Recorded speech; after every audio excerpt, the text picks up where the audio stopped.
Lakecia Benjamin. This is your lucky day, everyone. It's so good to see you. Um, there you are, coming in hot.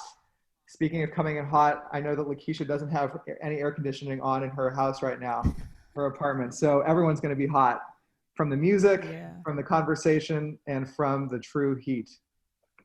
So I think without further ado, literally, if you're just joining us, why don't you just share where you're calling in from in the chat? So it'll be nice to just see your words, your locations.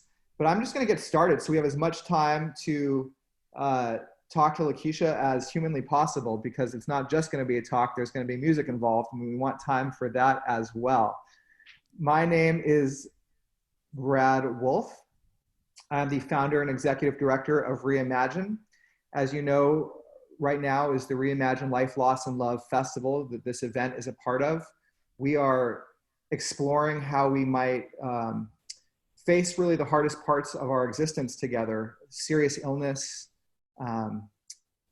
caregiving, death, dying. These are heavy topics, but we're facing them in a way that really is meant to allow us to also think about all the parts of that conversation, how we might live fully in their midst as part of that human experience, how we might celebrate life and the people in it, and develop resilience and gratitude in the face of all these hard things that we're experiencing individually and as a culture right now. So thank you for being here as part of the Art Responders series.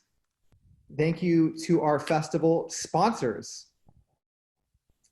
They have been huge supporters that allow this to take place week over week, Wednesdays. You're here. Next Wednesday, we'll be back here again. This is a 10-part series, and so it's just great that we have the support of these incredible organizations that have made this possible. I want to take a minute to acknowledge CTAC.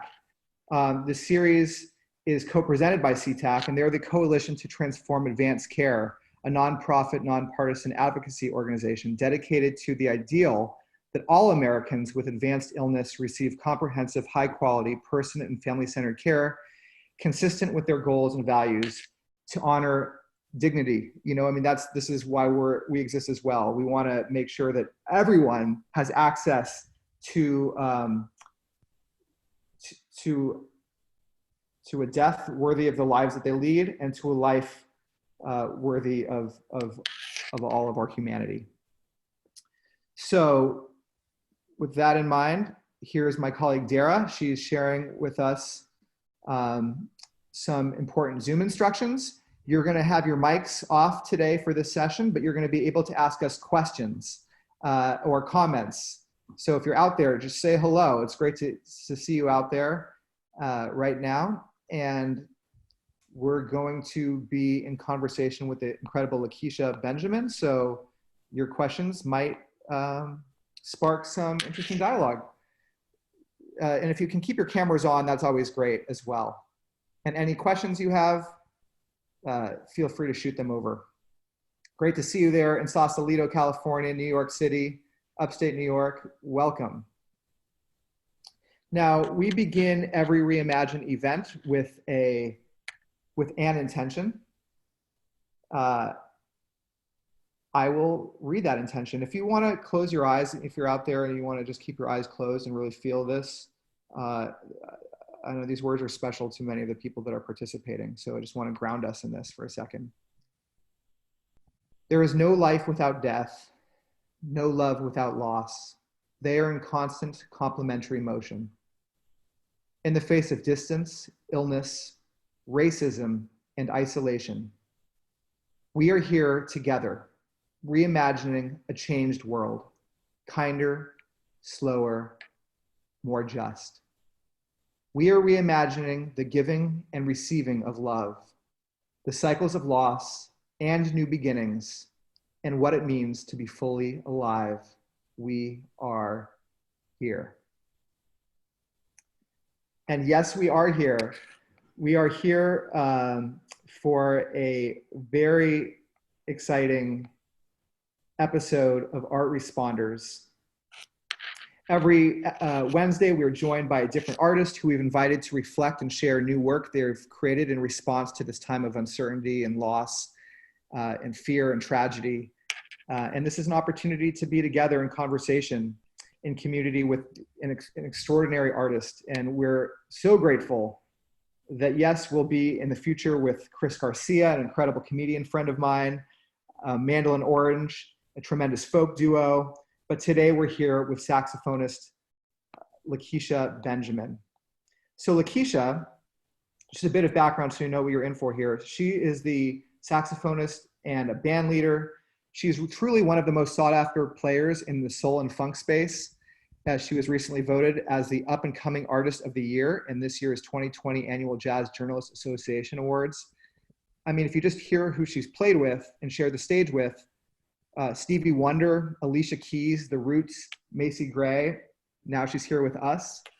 And she's recently released a new album, Pursuance, which pays homage to John and Alice Coltrane. And it's been referred to by others and myself as an intergenerational masterpiece. So, Lakecia, thank you. Thank you so much for being here. You are such a light, and it is just terrific to be in conversation with you. How are you today? I'm doing well. Thanks for having me. Yeah, it's good to see you again. And, maybe just to kick us off, why don't you just share with everyone, high level, your relationship to the topics we're exploring today? Well, I think one of the most significant things is even just during this pandemic that we're going through. In the jazz community alone, there's been so many of my peers, colleagues, mentors that have, passed on because of this virus that's going around. In my own life, there's been a lot of loss and grief that I've had to deal with within my own family. So the topic to me is almost near and dear, but it's also something that I really, really can empathize with and relate to because it's a part of life, but it's also a part of life that I kind of feel that artists are here to kind of help soothe the pain and different needs that people have. So I feel that as a performer, it's kind of like almost my obligation in a way to address this topic and address just the general grief and needs of the people. And why don't you share with everyone, so did you put together, tell us about the kind of stuff you've put together for today, just, how you thought about it. Yeah, for today, like I said, I thought about this as a very, in this time, there's so much loss going on. I mean, we spoke about it the other day. There's a lot of people that have lost their jobs. They lost, some of us, like my career is my passion. It's something I felt like my purpose on the planet is to play music and to inspire people. So to have that question in jeopardy, it almost feels like part of me and my soul is dying. So every moment and chance I get to create helps to fuel and move me along and help me through this process. There's people that have lost family members, loved ones. There's just a lot of different things happening. So for this, I wanted to compose some music that I not only felt could help the environment or help the mood, but kind of put like a sonic space to what we're all feeling right now. So I wrote some music from that perspective. And also the album I just released is a tribute to John and Alice Coltrane. And I feel like their whole purpose and reason for living was to inspire people and to push people to be the best selves they can be and to help people when they need it the most. So there's two of their pieces as well that I intend on playing because if they were here right now, I feel they would be addressing all the issues, whether it's social justice, whether it's the COVID-19, whether it's financial, whether it's, community. I really feel like that music is kind of like the sonic landscape of the times. So maybe you want to just dive in. Why don't you set the mood with your Oh, sax? yeah. Sounds good. So a little, this piece is entitled Walk With Me. That is an old spiritual. And I'm doing a version of it that I created from Alice Coltrane's version, Walk With Me.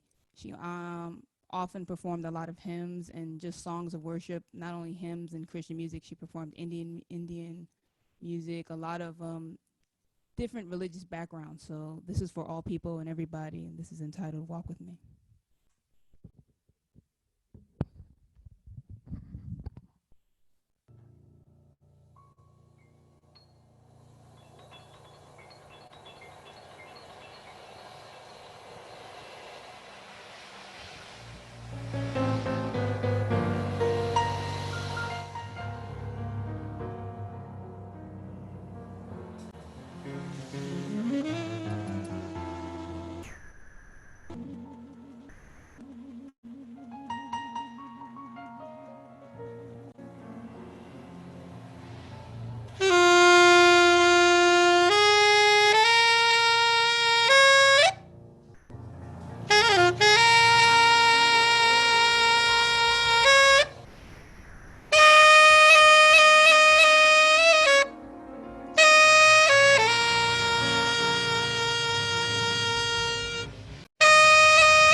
All right. People are feeling it. Nice. Wow. So one thing Lakecia told me, yeah, wow is right in the chat. One thing Lakecia told I'm me is burning that up. you see her burning up. Yeah. Well, yeah, no kidding. It seems like one would be burning up after playing a piece like that. Thank you so much.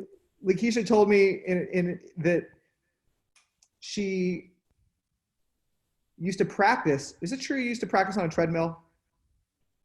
Yeah, I did used to practice on the treadmill. And what was it? What was that about? At the time, I had just started going from a lot of jazz gigs to more pop musician gigs. So the stuff with Stevie Wonder was starting, some stuff with Prince, some other stuff, and the requirement was like kind of full choreography along with the playing. So I felt in order to keep my tone and the music at the highest level possible, I should practice kind of doing the routines and workouts I was going to be doing. And one of the hardest part on like a woodwind instrument is just as you're working, as you're doing the choreography, you're running out of air. So you're kind of taking big breaths to deep, to breathe. But you're also at the same time blowing out the air to make the sound. So there's kind of like no air coming to you. So I felt like that would be a really good way to kind of simulate the experience I was having on stage. So did you share the stage with all those legends? Yeah, we played shows. And so growing up uh, as a young girl, did you ever imagine, or when did you start imagining that could be your future? Oh man, actually, if I'm honest, I never imagined that. I kind of just I never was aware that being a musician is an actual occupation. I kind of felt like I thought it was always something you do that you love, and it was like I was practicing. I was always like really into it, but I mean, I was really into basketball as well. I wasn't assuming that, I'd be a professional basketball player. So I didn't even know that there was a job or a whole group of people out there that did music for a living. I was just kind of doing what I loved, the way I loved to do it. And then I think at some point I did a show with a merengue band. I started out playing Latin music. And the guy that ran the band didn't speak any English and I didn't speak any Spanish. So he kind of would just look at me during the show and be like, "Mambo, mambo," and I would go, "Okay, that's my part." And at the end of the show, he said something in Spanish to me. It looked positive, and he shook my hand. And I was like, "Oh, thank you so much. I'll see you next Saturday." And when I opened my hand, there was a $50 bill in there. And I ran up to him and was like, "Oh, you lost your 50. You lost your 50, sir." But he didn't understand me. But when I kept holding up the money, he started laughing at me. And he just kept saying, "Go, go." And after that, it kind of clicked to me like, this may work out. Yeah, I think it has.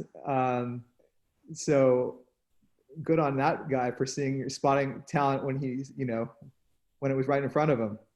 Uh, so why don't you share with everyone, as we talk about these themes of grief and loss, just a little bit about how and where you grew up and what it was like growing up. Oh yeah, of course. I grew up in Washington Heights, New York, which is a neighborhood. We can argue with the real estate people where it is, but real Washington Heights people know that it's from 168th Street up until 200th Street, Dykeman. So I grew up there. It's a predominantly Dominican neighborhood, so the music you play there is mostly merengue, salsa, bachata. Hey, Washington Heights in the house. I see that. So that's where I grew up. I was, at the time, even that story I told you, I was 14 when that happened.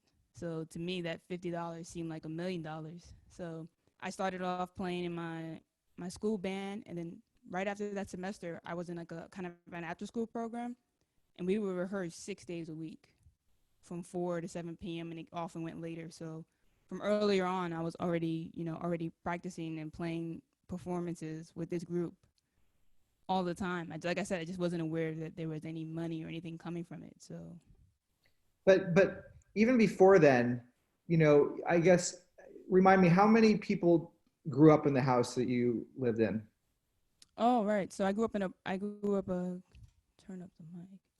I grew up in a brownstone in Washington Heights. So in that house, it was already kind of an intergenerational experience. So there was probably 20 to 25 of us that grew up in that whole house. My great grandmother lived in there, all the way down to like my smaller little cousins and little siblings. So it was a whole bunch of us that lived there, and kind of just everyone in my family typically has their children like, well, they did before my generation. I kind of messed it up, but everyone had their children at like 14 or 15.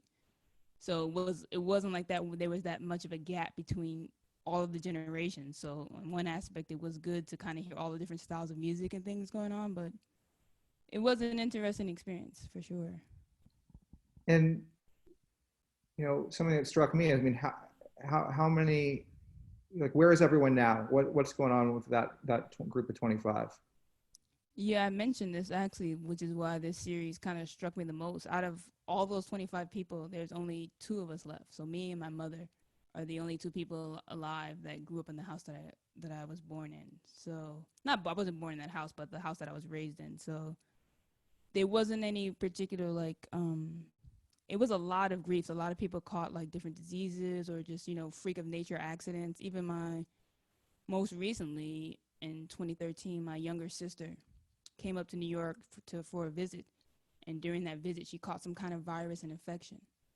And the infection put her in the ICU overnight, and within 3 months, she passed. The doctors could never identify what the infection was, what caused it. She was only 23. What started it? So immediately, when this COVID pandemic thing started happening, while it's not the same thing she had, it affected me and made me think of it, because so many of us now can go outside out of the blue, catch something, and the doctors have no way to help us and no way to, whether you're young or old in this, we're kind of all in this together. I mean, do you know anyone else that's faced that much loss in their life besides yourself? No, I don't. I may, and they just haven't told me, but it's something definitely that I in the back of my mind as I'm playing sometimes, or just I think it's part of me. It's part of my experience. It's part of my story, and it's I try to, like, every time I play, pay homage and honor to the people that raised me and helped me become who I am. And yeah, no, it's really heartbreaking in so many ways to think about that. But it's, I don't know, if what you're doing is transmuting the music, taking that and turning it through your music into something, then it just adds that much more power to your music. I mean, I think we can maybe hear some of that. What is it about jazz and loss? Do you see a connection between those? Is there a connection between those two things? Or I is it think just, in a certain way, because jazz to me is a music that was birthed out of struggle. It's not the original. I mean, the original would be the blues and the spirituals, and jazz for me was music made by people that were brought over during the transatlantic slave experience. So any music that comes out of that type of pain and needing to communicate with your peers and just express yourself and it to be okay is going to be a powerful experience. And even when I think of the other styles and genres of music I play, jazz is the roots of those music. So if I play a gospel gig, jazz is the foundation of that. If I play a hip hop gig, jazz is the foundation. If I play, it's kind of just jazz is the roots of all Black American music. So there is some liberty in that, because jazz is based off improvisation, and improvisation is kind of riffing off a theme. So it's the very aspect of it is built on expression and expressing yourself. So I think no matter what race you are, if you're a jazz musician, you're used to expressing and conveying a message. And I think that's the most powerful statement we can all make right now during this time.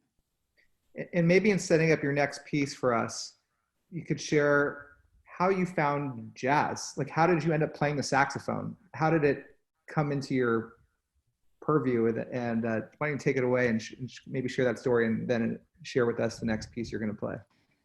Well, it's debatable how I got the sax, but I got into the sax. They were going to move me to my zoned high school, not zone high school, zone elementary school, our program. So we could be in band, we could be in art, or we could be in chorus. I intrinsically knew that chorus is not going to work out for me. So I was stuck between band and art, and immediately, I went to band and, kind of they take you in the room and show you all the instruments. And I was like, oh, saxophone is amazing for me. And then, the teacher was like, oh, there's no more saxophones left. So I was like, oh, okay, no problem. And then I just kind of, politely asked, so who's playing saxophone in the band? And then he mentioned the girl that was. And I was like, oh, okay, great. So, after the program, I just went to go talk to her about it. And we both decided that saxophone was better for me. And she went to art. Is she an artist, professional artist now? No, she's not. She's actually like a neurosurgeon, and we're still Whoa. pretty good friends. So yeah, I guess so she made up for that. everything seemed to work out with that trade. That's the best part of the story because it doesn't make it so bad that I took it. No, she got some fine motor skills for her surgery, and here you are. Yeah, Everyone wins. she came to one of my shows and I signed the CD and she was like, thanks for stealing the sax from me. And I was like, anytime, man. Oh, cool. So what do you want to play us next? Are we doing one song or are we doing two? What are you feeling? I'm feeling whatever the online chat is feeling. Let's start with one. Why don't we start with one, and then there's always two where one came from. Okay, cool. So the first one I'm gonna do is a song entitled "Loss," and I made this song for you guys for your theme, and it's really about all the people that we have lost during this time, and the numbers in the United States are pretty high up there, and we're still not in the clear yet. So this is for everyone going through something, and this is for everyone that may be about to go through something. Maybe they can remember this song, and it can give them some kind of peace. This is entitled "Loss."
One more song. One more song. I just need to give you guys a little heads up about the next one. The next one is a song that I wrote. My album before this one was called March On. It was dedicated this song to my sister. And this song is entitled Take Back. And it's kind of about after you go through all the grief, all the pain, all the sorrow, rejoicing in the fact that we knew our loved ones, having a good time in that, remembering the good moments, and kind of dancing it out. So this will be a little bit more raunchy.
Wow. Wow. I mean, that is just incredible.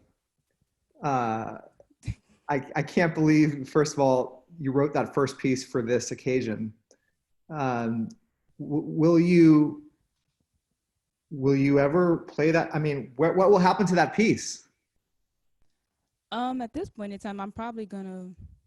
probably gonna record it. I mean, it's like this is the one of the positive things about this pandemic is there's more times that I'm home now, more time that I have to compose and create, and my peers also have that same time. So the ability to record has become like infinite. You know, like a lot of your dream projects that you couldn't get done, you kind of can get them done now. The downfall is not the most opportunistic way to do it.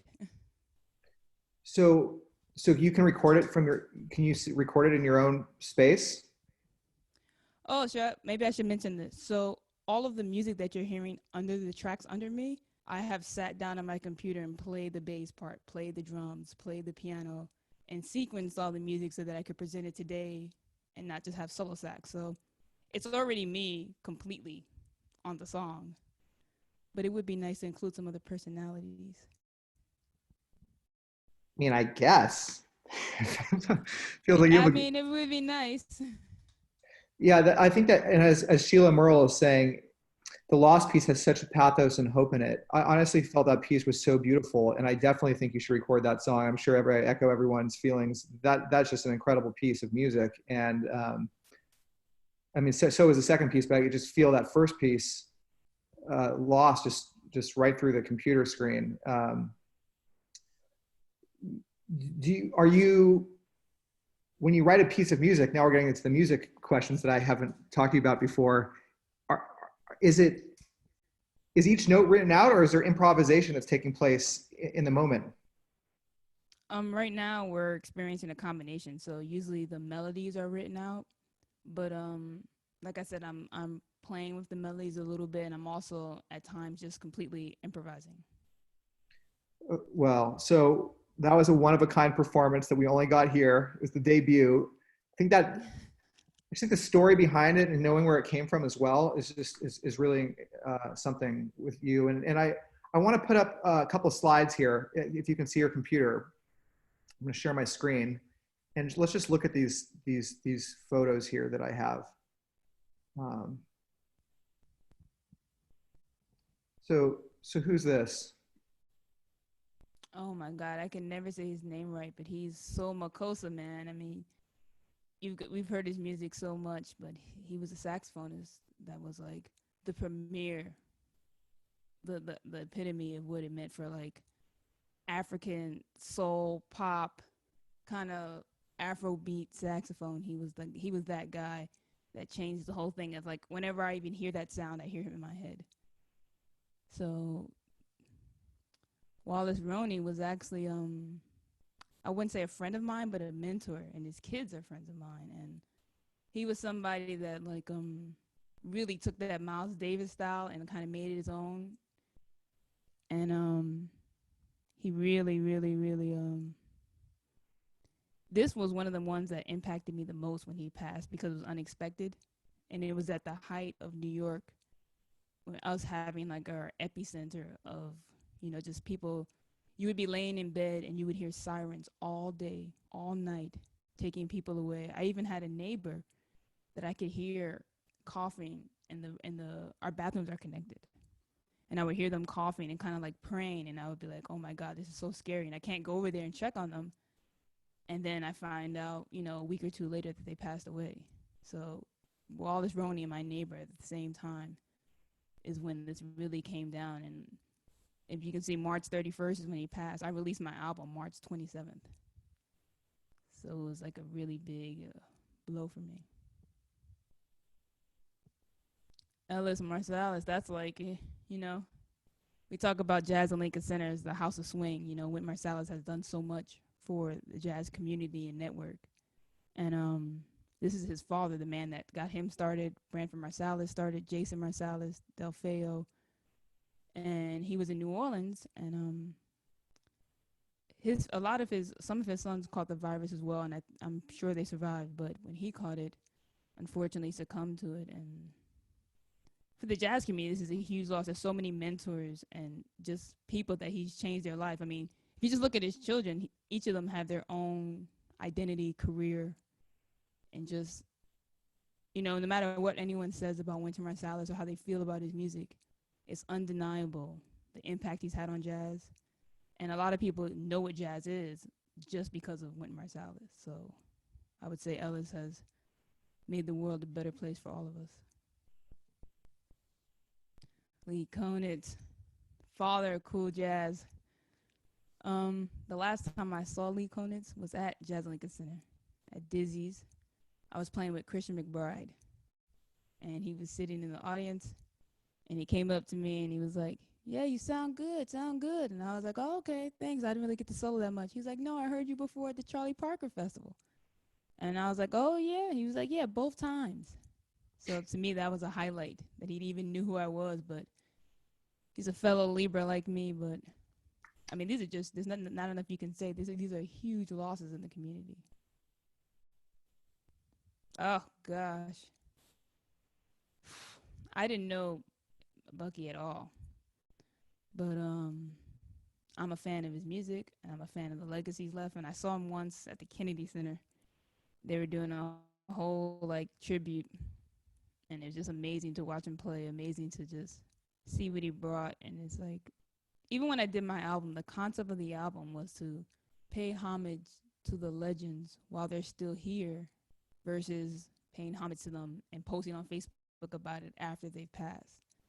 So I didn't anticipate this pandemic happening, but I did anticipate that one of the co-producers, or I should say producer of my album, was Reggie Workman. And Reggie, I think he was 83 when we did the CD, so he should be 84 coming up. And he mentioned to me when we were going to do the project that he won the NEA Jazz Award. And I was like, "Oh my God, that's such a big deal." And I was like, he's like, "We're going to go to San Francisco. Do you want to fly out?" And I was like, "That's amazing." And then I kind of stopped myself and I thought, wait, you got to be 83 to win the NEA Jazz Award? And I kind of just watched, at that point I looked at my future like, whoa. And I was like, this is crazy. You've played with John Coltrane, Alice Coltrane, Miles Davis, so many people, Art Blakey. And just now you're getting this award. So the idea behind the project is that when someone kind of finds out about me and they see all the guests on my project, that they will actually research my guests and find out more about John and Alice Coltrane, find out more about Dee Dee Bridgewater, find more about Ron Carter. And then, so if they never look me up again, that they'll look their music up because, there's attention drawn to the project now. So maybe you could just tell us a little bit more about this project. And I mean, it's incredible. So first of all, the images I shared, all those people, and I didn't know this until I talked to you. I mean, they all died during COVID-19. Yes, they did. That just happened, over a span of a couple weeks in the jazz community. You already had taken on a project to harness and showcase the legacy of jazz musicians, to shine a light on their stories. Tell us about that. I mean, the project started in layers. My first idea was, I'm a big, like I said, John and Alice Coltrane fan, and I'm a fan of them because their music is amazing, but also because their spirituality is amazing, their love for humanity, the kindness, the empathy that they live with, their desire to play with different types of people. They didn't want to just play with Americans or African Americans, or they wanted to travel the world and experience Indian music, experience Japanese music, experience Colombian music. Their goal was to kind of bring all of humanity to this place. I mean, John Coltrane said something once where he said he doesn't care if you buy tickets to a show. He cares that if he can play a note that can penetrate through to your soul, he's done his job for his lifetime. So to me, that was the most admirable thing, and it's kind of like, I'm not their child, but I feel like that would be how I wanted to live. So my goal was to pay homage to that, and in the process of it, I went to go talk to Reggie Workman about it because he's the only living legend I know alive that played with both John and Alice. And when I was talking to him about it, I asked him, could he help me, because he's the only person that, knew what they ate for breakfast, knew why they wrote A Love Supreme, knew why they were the people they were. So I feel like I needed him to keep the integrity of the music. So once that started and I started talking to him about it and he mentioned the award, I kind of wondered, how many living legends are there out there now that are not getting their credit, that we know they're famous and we love them and, oh yeah, they're amazing, but that they needed So that's when I started this project. And then I would say after that, that's when the intergenerational thing started happening, because most of the people I gathered at first were between 70 and 90. You know, that was a Gary Bartz, Ron Carter, Reggie, Dee Dee Bridgewater was about to be there. So that's how it started. And now at the time I was talking to Roscoe Mitchell. So those were the people. And then I thought about it and I was like, man, who did these guys mentor themselves? And then I saw there was a whole generation of people they mentored that were the people I looked up to when I was coming up, like Greg Osby, Regina Carter, Bruce Williams, Christian McBride. So I kind of felt like, wait, we're all connected here. So what I ended up doing is putting the 70-90 generation one way.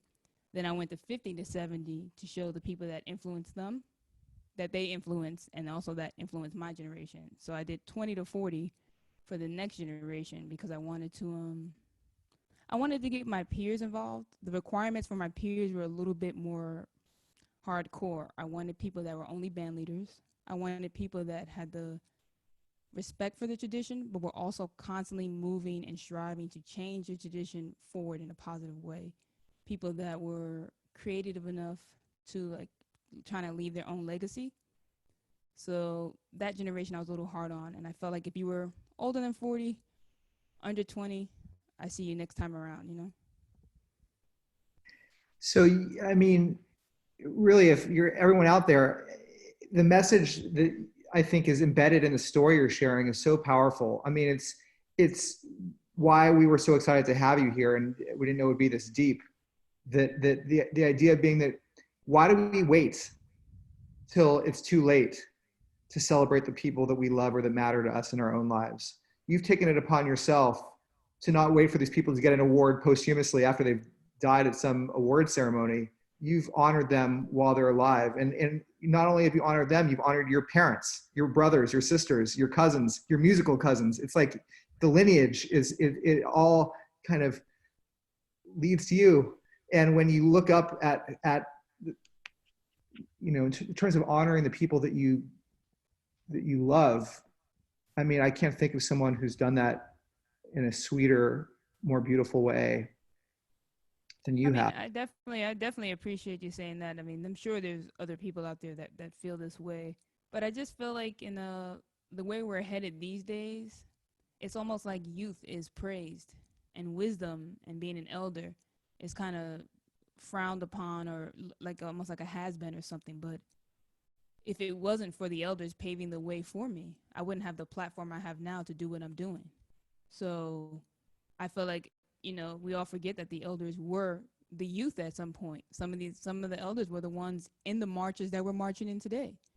So I've always felt, growing up in that household I did with all those different generations, like I was constantly talking to people in their 70s, 80s, 60s. It was a thing for me. Even now when I check my phone, most of my calls are to people over 60, checking on them, seeing how they're doing. They're calling me, and we're not talking about, definitely age defining things. We're talking about life. I'm asking them what they're eating, what they're doing, what we're hanging out with.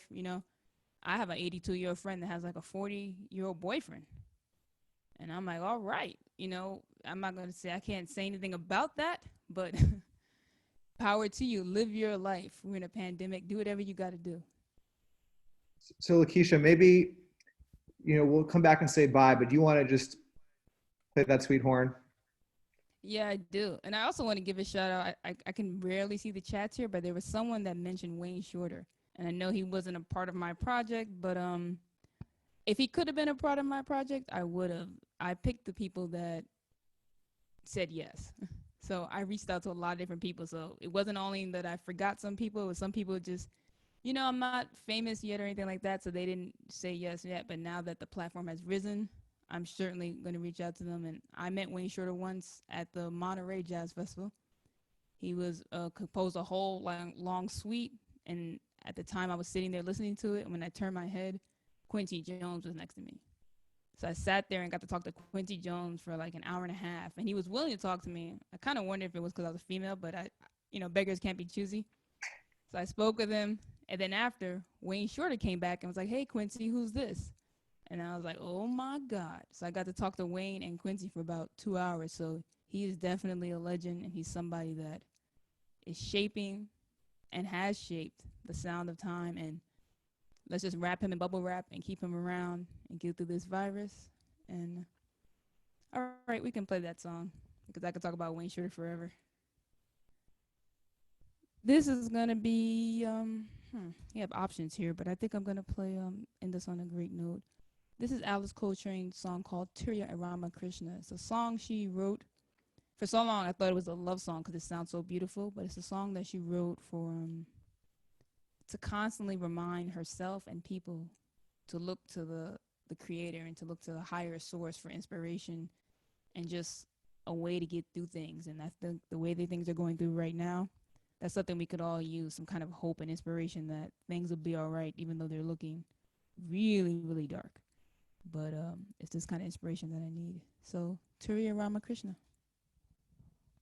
While you're playing, if you have the ability to reach your keyboard, if you want to share your gratitude for Lakecia and what you're feeling when you hear her music, it'd be great to be able to capture that. So hit that chat if you may.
Wow.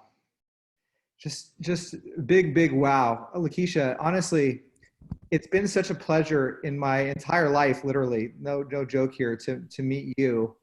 And just you're such an inspiring musician and human, and just the relationship between your instrument and your soul. I just haven't really seen one that like tightly bound. And just as the instrument is more of like one that is really like your soul is being expressed, and we got a chance to kind of, I've had a chance now to see that soul and to see how it works through the instrument. It's just, I don't know, you're just a great person, and it's just such an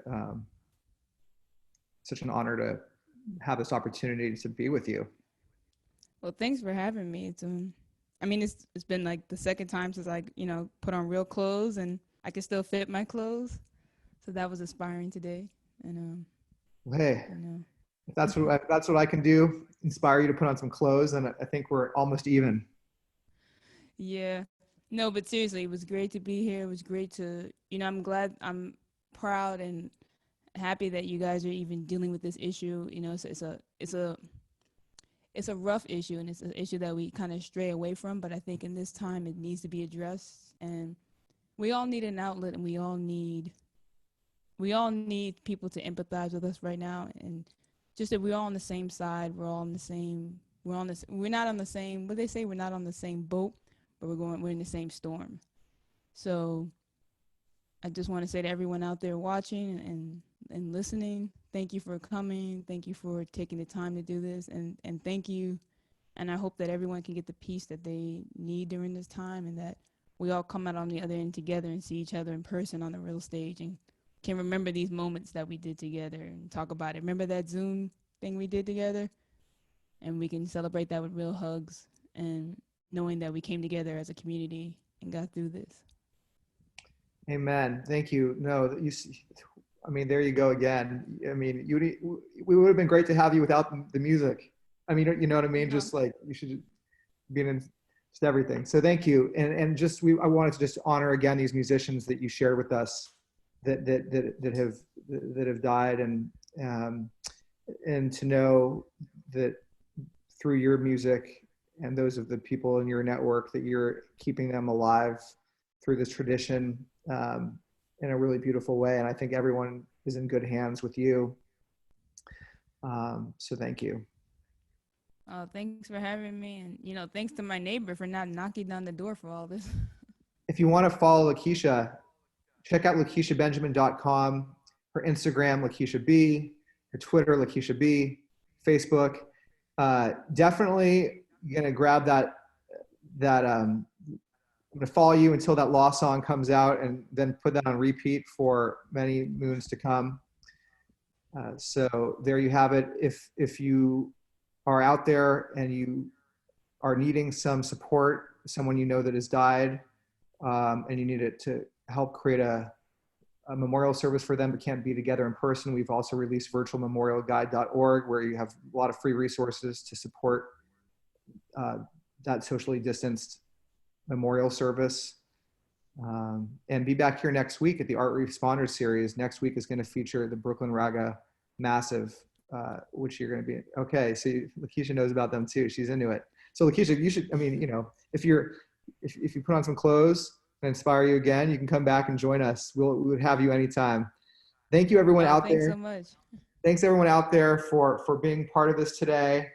Uh, you're what makes this possible. And yeah, our question to you is, how might you respond? I think there's the positive energy. I think we know the answer around how to respond. It's just in the music.